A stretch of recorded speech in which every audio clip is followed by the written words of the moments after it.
What's up everyone, Bran here from Bloody Breakdown. Want to welcome you all to another video. Good morning, in case you can't tell, it's early as hell.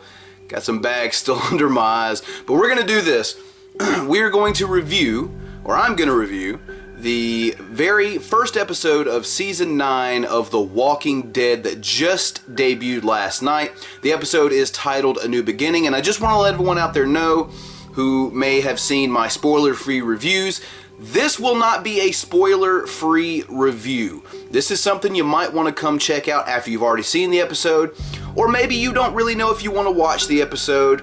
If I make it sound interesting, go check it out. But I'm just letting you know, this video will contain spoilers for Season 9, Episode 1, A New Beginning of The Walking Dead. So let's go ahead and jump right in, guys. So we begin about, from what I understand, 18 months to about 2 years after the all-out war has ended between Negan and Rick and all of these communities. All these groups are rebuilding, and they've been in a rebuilding phase for a while. We see that the Hilltop is doing alright. They've had an election, a democratic election between Maggie and Gregory, which Maggie obviously won out over. We see Alexandria has been built up again. We see that Oceanside's doing well. We see that Rick, specifically Rick, is trying to make it work with the former saviors at the Sanctuary. And we don't see Negan in this episode, but we do know that he is still locked away in Alexandria. So that just kind of catches us up to what's going on here. We catch up with our protagonist in Washington, D.C., where they're trying to steal some Pioneer implements, you know, for farming and for transportation, such as the steel wagon that almost gets King Ezekiel offed. But he does exist, of course he exists. He does live. He does go on here, and it wasn't really a scene where you thought he was going to go down if you've seen the trailer, because you know there's this arc between him and Carol as far as the story goes. And speaking of them, after Ezekiel's near-death experience, he proposes to Carol, which Carol very nicely declines. And a little bit later on, we see with some dialogue between her and Daryl, who, by the way, has been looking over the Sanctuary, interestingly enough. Kind of in charge there, and isn't exactly liking his position, to say the least. He has some words with Carol, and you can tell that Daryl isn't exactly fond of Carol being with Ezekiel, because, you know, I think he feels like that's his woman, but he does respect Ezekiel. So we also see that a storm has wiped out a bridge on the way back from taking these Pioneer implements from museums in Washington, D.C. And about this time, we see a young man by the name of Ken lose his life to a walker. And apparently he was from the Hilltop, because Maggie goes back to the Hilltop to tell his parents, because this kid looks like he's probably in his early 20s. Maybe late teens, who knows. And they don't take it too well. They don't take it too well because they feel as if they shouldn't even be helping the people at the Sanctuary, even though these were the people, for the most part, who weren't fighters. They were more the, you know, providers, the workers at the Sanctuary. They don't feel like the people of the Hilltop should be helping them in any shape, way, form, or fashion. Their son died for nothing. This is just how they feel. And believe you me, Gregory, fresh off a loss of this election, is definitely going to be trying to persuade these parents that Maggie is not the leader that everyone thought she was. But more on that later. Now, we do also get to see little Herschel Rhee, Maggie's daughter. Or son, actually. I don't know why I said daughter. So it's kind of cool to see the baby finally come to fruition after, what, 2 seasons, maybe 3, of having this baby finally born. I guess so, considering we're 2 years after Season 8. The kid better be born by now, or it's just not going to happen. So we do get to meet the kid. Hope the kid's around for a while. Cute little kid. You know, gets us a little bit closer to Glenn, even though he's not around anymore. Oh, Glenn. R.I.P., buddy. So we know that the Sanctuary is low on food, and that a bridge needs to be built. So Rick and Maggie come to an agreement that the Hilltop will help the Sanctuary out with food, but they're going to have to do the majority of the work on this bridge. Maggie also lets it be known that she doesn't really want to have very many more dealings with those from the Sanctuary after this deal. much to Rick's chagrin. Because Rick is really trying to make it all work between all the communities. Alexandria, Hilltop, Oceanside, Kingdom, Sanctuary. He really wants everyone to be able to work together as a cohesive unit, to be able to form a new, almost, world community, as far as their world goes anyway. But things are getting harder. It's harder to get to gas, with the bridge out, and they've already traveled so far out of their radius, and they're having to rely more heavily on farming and things of that nature, use of horses instead of vehicles. So things are getting back to a sort of a pioneer type element in this show. Things are kind of, humanity's going full circle. As a matter of fact, there's actually a very, very interesting scene in this where Gabriel kills a walker, and it kind of just falls onto a wall where it has human evolution from our ape-like ancestor all the way up to human beings, and then the walker at the end. So I thought that was a pretty nice little scene. I think a lot of people were worried about Angela Kang running the show, and some of our bigger top tier actors and actresses leaving, and a lot of things changing. I will say this, and this is kind of an aside, maybe I should have saved this for the end, but it's popping up in the head now. I think after watching this episode, most people are probably feeling like the show is going to be going in the right direction. No matter how you feel about the last 2 or 3 seasons, I think, and personally, I didn't mind the last 2 or 3 seasons. I've been a fan of the show since the beginning, but I feel like the show's getting back on track, even for the people who didn't like the direction they were going in. Now, we also see in the Sanctuary some wall drawings saying that we are still Negan, Savior save. So there is a rogue group at the Sanctuary, even though there's a lot of them that praise Rick when he comes in. Bless you, Rick Grimes, you didn't have to do this for us. You're a savior yourself type thing. Half of the population at the Sanctuary welcome Rick as a god, as a hero of war, a savior. In his own right, and apparently there is a group in the shadows that wants Negan's leadership back. So that's something that the group is definitely going to have to watch out for in the coming weeks on this show. Now, like I said, Daryl being sort of the leader now of the Sanctuary, making sure it runs properly.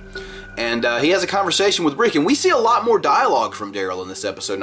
This is something I knew we'd be seeing, with Andrew Lincoln leaving, with Lauren Cohen leaving. You're going to have some people like Daryl and Carol and some of the originals that have a rooted story here to step up.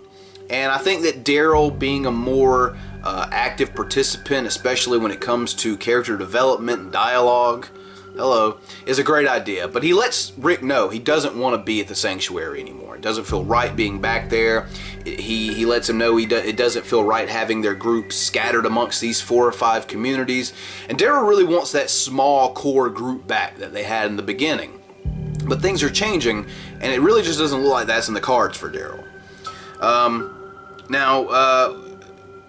We also see a bit of a discussion between Rick and Michonne, when she's also playing up this the famous Rick Grimes thing, where Michonne kind of has the idea, hey, maybe we should come up with a charter between all the communities about how we treat each other, how we what we believe, and here's what happens when we don't uphold to our beliefs and how we should be treating each other. Rick makes the joke that it's a constitution, but Michonne much prefers the term charter.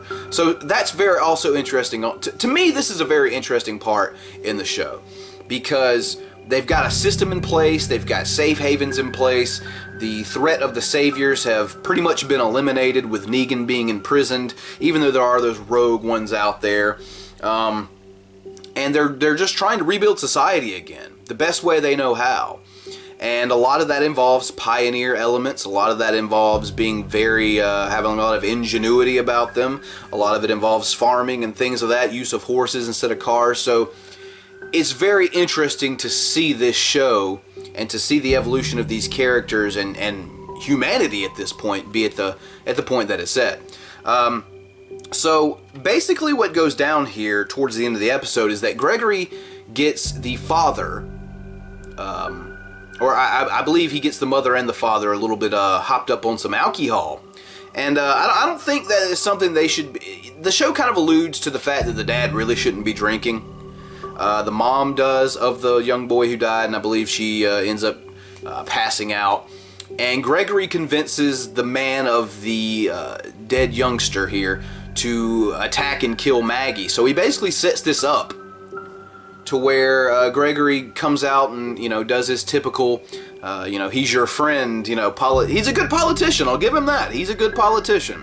But anyway, he says that Glenn's grave had been defaced. So Maggie, who's out strolling Herschel around for a walk, goes to take a look and see what's going on when the father of Ken jumps out, tries his best to kill her, knocks the baby Herschel out of the walker. Just some, I mean, it's a really intense scene that hits you all of a sudden. And Maggie's able to thwart her attacker, and with a little bit of help, I believe the attacker almost actually knocked Enid down, who we don't see a lot of her in this episode. She was placed in a wheelchair after that attack. She took a pretty hard hit on the head, so I'm not exactly sure how that's going to go in the future with Enid. I don't know how long she's going to be incapacitated for, but that did happen. Herschel's okay, mind you. Herschel's alright. But, you know, they never really say, at least from what I saw in the notes that I took, what's going to be going down with the father who actually tried to kill Maggie. However, the person who conspired for it to happen, and it was painfully obvious who it was, even to the people not privy to the plan, that he had put it together, and of course by he, I am talking about Gregory. So, Maggie goes full on, I'm not taking this shit anymore. She has given Gregory chance after chance. The people of the hilltop have given Gregory chance after chance. He is hung for his crimes against the hilltop in a very jarring ending to episode 1, season 9 of The Walking Dead. And I gotta tell you, I love the new intro. I loved the dialogue between characters. I love that there's conflict abound all over the place. I love that there are people that look at Rick as if like he's a savior, like not just a savior, you know, a Negan savior, but an actual savior, you know. And I love that there are people that want Negan back in power. And according to next week's, the preview we got for next week, we're going to be seeing some of Negan finally next week in his new prison home in Alexandria. So it was, I think, most of the characters, it was a good reintroduction. They got around to most of all the big characters. There's definitely some growth in these characters. There's definitely a lot of conflict that's going on that you can feel the pressure already mounting. I think Maggie is going to be a standout character this season. I don't know how she's going to be leaving the show, her or Rick, but it's going to be very interesting to see what goes on from here. So I'm going to stop rambling. I'm going to go ahead and wrap this thing up, guys. I was very satisfied with the first episode of this new season here in The Walking Dead. I hope if you haven't been watching this show that, you know, maybe you watch this video and you like what you hear, you go watch this new episode, maybe you catch up on the old ones, because guys, I gotta tell you, this is a fantastic show. I know a lot of people fell out with it. I quite frankly don't see why. I see maybe a decrease in quality in the show, sure, as comparative to what it used to be, but that's definitely not even the case anymore. I don't see how anyone who could be a fan of the show past or of the subgenre of zombies could not be a fan of this. It's fantastic. It was a great way to come back with the season, and I give it a thumbs up. So go check it out if you haven't already. If you've listened to all the spoilers here and you just want to see what exactly I was talking about. And if you have or if you haven't, whatever, leave me a comment down below in the comment section. Let me know what you think about The Walking Dead. Let me know what you think about the season premiere if you saw that. Leave me a thumbs up just as I did this episode if you enjoyed this video. And also, remember guys, subscribe and ring that notification bell if you haven't already done so, because there's no other way you're guaranteed to see every upload that comes from this channel. And finally, if you would, check down below in the description section. You'll see plenty of links to follow me on social media or even enjoy the perks that come with supporting this channel financially. So until next time guys, I'm Bran here from Bloody Breakdown, and we'll catch you next time.